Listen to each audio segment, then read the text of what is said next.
I am the real vine, and my Father is the guardian. Hallelujah. ஆண்டவர் இங்க சொல்றாருங்க, நான் மெய்யான திராட்சை செடி, அவர் பொய்யானதல்ல, மெய்யான உண்மை உள்ள ஒரு திராட்சை செடி. ஏன் மெய்யான திராட்சை செடி என்று அவர் சொல்லுகிறார் என்றால், அவர் ஜீவனுள்ள தேவனாய் காணப்படுகிறார். ஹல்லேலூயா. அவருக்கு ஜீவன் இருக்கு, ஜீவனை கொடுக்கிற தேவனாய் நமக்குள்ள காணப்படுகிறார். என் பிதா திராட்சை தோட்டக்காரர். ஹல்லேலூயா. அப்ப இயேசு கிறிஸ்து ஒரு செடியாய் நமக்குள்ள காணப்படுகிறார். நாம் எப்படி இருக்க வேண்டும், அந்த செடிக்குள் நாம் என்னவா இருக்கிறோம் என்பதை கர்த்தர் இன்றைக்கு உங்களோடு பேசுகிறதாய் காணப்படுகிறார். ஹல்லேலூயா. அப்ப பிதானவர் தோட்டக்காரராய் இருக்கிறார். அந்த தோட்டக்காரர் வரும் பொழுது அந்த செடியில கனி இல்லாத போனால் அவர் என்ன செய்வார்? அந்த செடியில இருக்கிற கொடிகளை வெட்டி போடுவார். என்ன போடுவாருங்க? வெட்டி போடுவார். அப்ப இரண்டாம் வசனம் வாசிப்போம். தமிழ்ல வாசிங்க.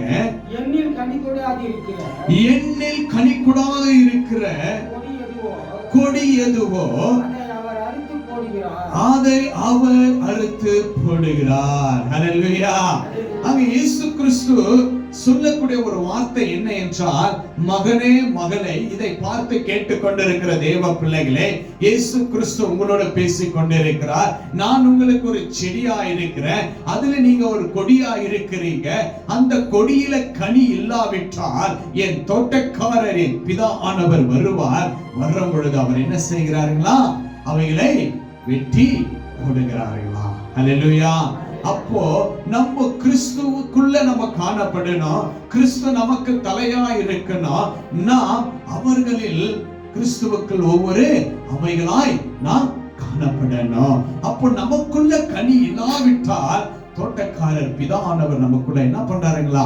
நம்மளை வெட்டி போடுகிறவராய் காணப்படுகிறார். அப்போ நம்ம எப்படிப்பட்ட ஒரு கனி உள்ள தேவ பிள்ளைகளா காணப்பட வேண்டும் என்றால், சத்தியத்திலே நிலைத்திருக்கணும். எப்படி இருக்கணுங்க?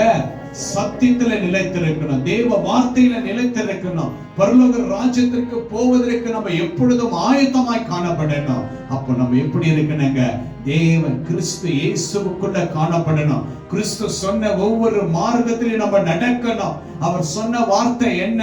நானே வழியும் சத்தியம் ஜீவனமா இருக்கிறேன் என்று வாக்கு கொடுத்தாரே, அந்த வாக்கின்படி நம்ம என்ன செய்யணுங்க?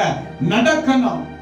இயேசுவே என் தேவன், அவரே உண்மையுள்ள இரட்சகர், அவர் செடியாயிருக்கிறார், நான் கொடியாயிருப்பேன், அவரோடு தான் நான் இணைந்திருப்பேன் என்று சொல்லி எந்த பாவத்திற்கும் நம்ம அடிமையாகாதபடி, விசுவாசத்தை நம்ம விட்டு விடாதபடி, அந்த செடிக்குள்ள நம்ம ஒரு கொடியா என்ன பண்ணணுங்க? எப்பொழுது நிலைத்திருக்கணும். தேவ வார்த்தைக்குள்ள நம்ம விசுவாசம் நிலைத்திருக்கணும். தேவ பிள்ளைகளே, அதை கர்த்தர் விரும்புகிறவராய் காணப்படுகிறார். ஹல்லேலூயா. படிங்க அதே வசனத்தை.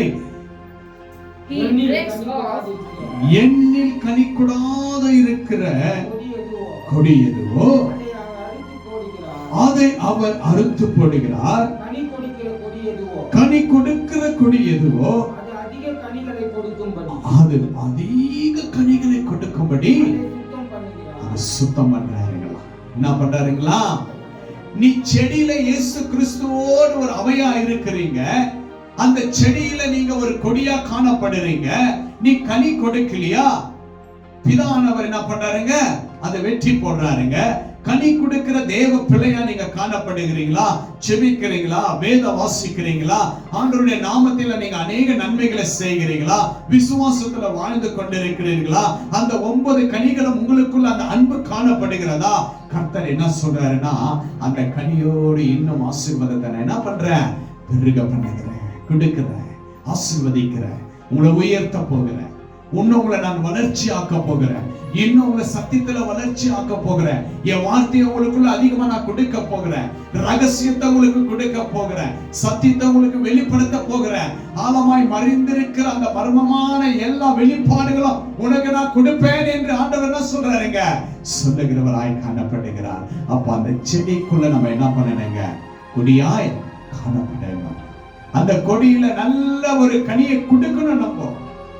நம்ம எப்படி வளர வேண்டும் என்றால், நம்ம அநேக கனிகளை கொடுக்கிற அளவுக்கு நம்முடைய பிள்ளைகளை கர்த்தருடைய சமூகத்துல கொண்டு வரணும். தேவ வார்த்தையை அநேகருக்கு நம்ம சொல்லணும். கர்த்தருடைய சமூகத்தில் நம்ம நிலைத்திருக்கணும் என்பதை கர்த்தர் விரும்புகிறவராய் இருக்கிறார். அதுதான் பாருங்க